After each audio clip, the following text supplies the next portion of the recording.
Hey guys, and welcome back to my reaction videos. Here we are, episode 4 of Loki. I am super excited about this episode solely because we're essentially at the midpoint of the season, which usually means in TV shows, you're coming to the point where there's gonna be lots of reveals, things are gonna take a twist, so I'm just ready to see what the twist is in Loki.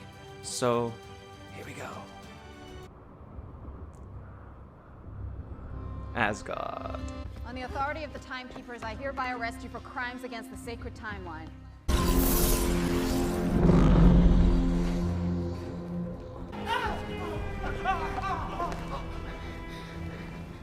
It's back when RENSLAYER was actually a TVA agent before a judge.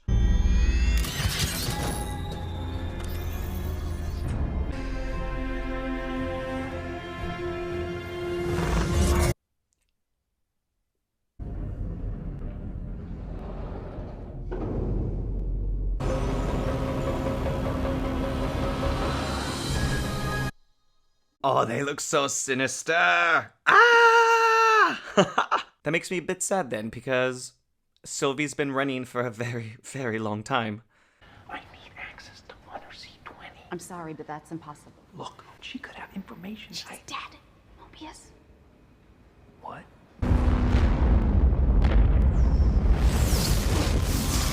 Is the fact that we're destined to lose. No. But we don't die. We survive. You nearly took down the organization that claims to govern the order of time. You did it on your own. Temporal lock.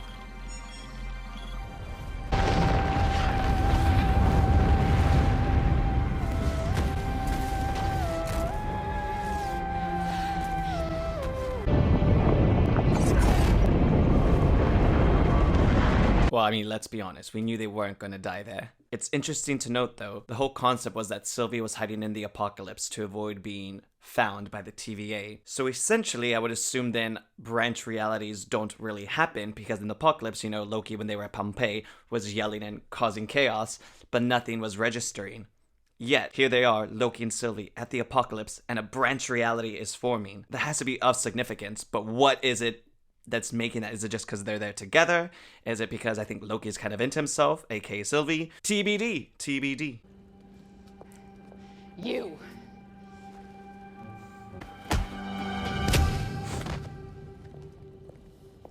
You conniving. Oh, he's stuck in a time loop. Worm. I'm so happy they brought Sif back. We didn't see her in Thor Ragnarok, which was, I guess, good for her, because she would have died with the Warriors 3. If I am correct, though, she is going to be in Thor Love and Thunder, so we will be seeing more of her. So I'm happy they popped her into Loki. You are alone. And you always will be. At least she didn't hit you, again. You like her. What? You like her. Does she like you? But she That could break reality. It's breaking my reality right now. What a incredible... You're all variants. Everyone who works at the TVA. Memories she can access through enchantment. When you were in my head, I saw something. What did you do? I can't create memories. I can only use what's already there.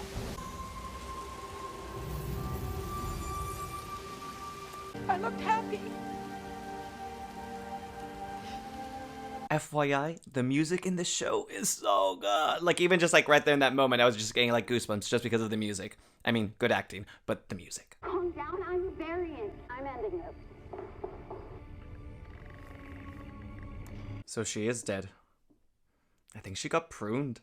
RENSLAYER.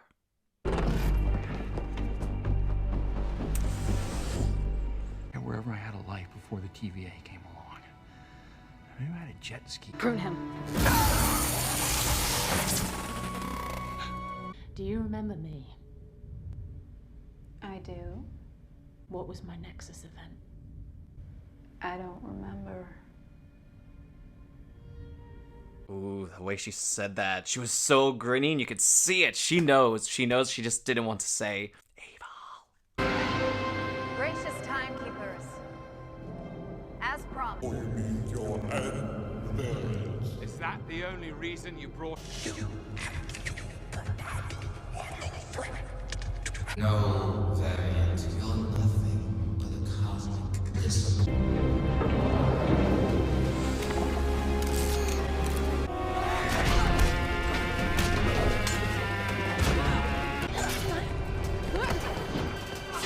I love Sylvie.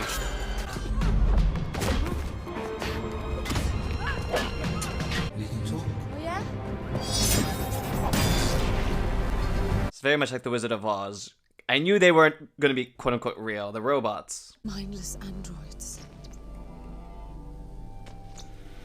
Then who created the TVA? We will figure this out. How do you know that? This is new for me.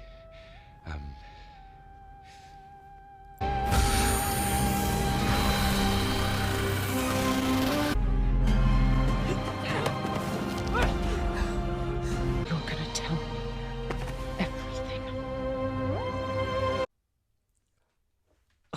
This is hell.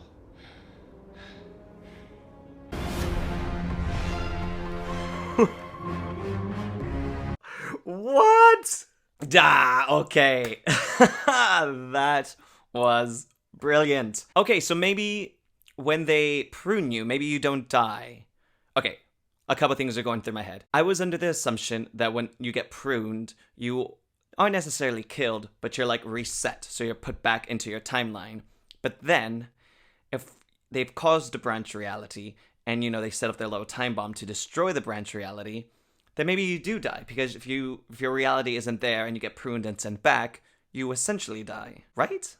Right? But for some reason, Loki, when he was pruned, it looks like he's like in a version of New York, because it did look like there was a destroyed Avengers Tower in the background.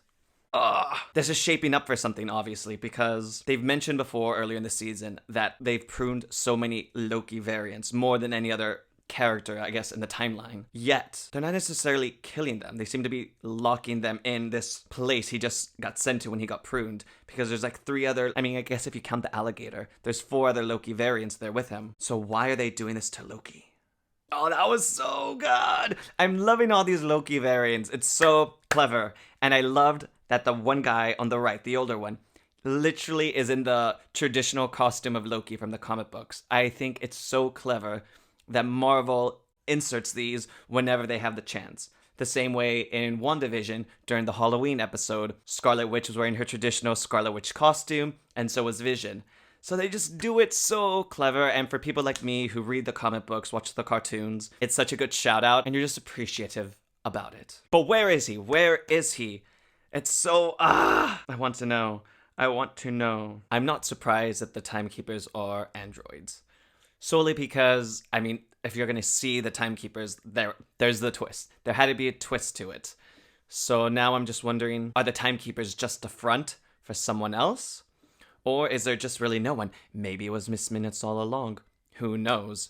Because of the whole plot around the sacred timeline, I do still think that perhaps the big bad of all of this is still perhaps Kang the Conqueror, who we do know is popping up again in Ant-Man Quantumania coming later. And the only reason I say that is because we still have RAVONNA RENSLAYER, and she is a love interest for Kang. Maybe the Timekeepers were a front for him, or maybe the Timekeepers are still real, and this was just kind of a way of an extra protection from, you know, things like this. So I'm interested to see what's happening. I really want to know who, in essence, is the villain. Like, who is the overarching big bad to Loki? Or is it someone that they're just like setting up and then this villain will like continue on in the next Marvel franchises? I'm such a fan of Sylvie, so I'm going to be very, very sad if at the end of the season there is no more Sylvie. There's all these rumblings and mentions that of all the Disney Plus Marvel TV shows, Loki is the one that would most likely get a second season. Loki has died plenty of times already. Thor still thinks he's dead. Why would you bring Loki still into the Marvel films? It's like kind of rehashing stories. But if you still keep him alive and you keep him in his own like TV shows that are obviously still within the MCU, can play around more with the character without having to feel like old and reuse storylines with, you know, Thor and his brother and all these other characters. So if they do that, I would really, really like to see Sylvie stick around because she is so good. She's so good. I want to learn more about her backstory. And I'm also hoping that in the upcoming episodes, there's a little bit more explaining why she was kidnapped from her reality as a child. Like, what is that Nexus event? Because they wouldn't have just mentioned it again and, like, keep it vague if it wasn't important. So I'm interested to see. I want to know. I can't wait another week, but I have to. Alrighty guys, well thank you again for watching another one of my reaction videos. Let me know your theories in the comments. Is it Miss Minutes? Is she the one behind everything? And do you think we'll see more of the Timekeepers, or do you think that was literally it? Let me know in the comments below, or feel free to DM me on Instagram. I'm at DriftingDCal. If you want more content from me, feel free to visit my blog or support it on Patreon. And with that said guys, I will talk at you guys later. Bye!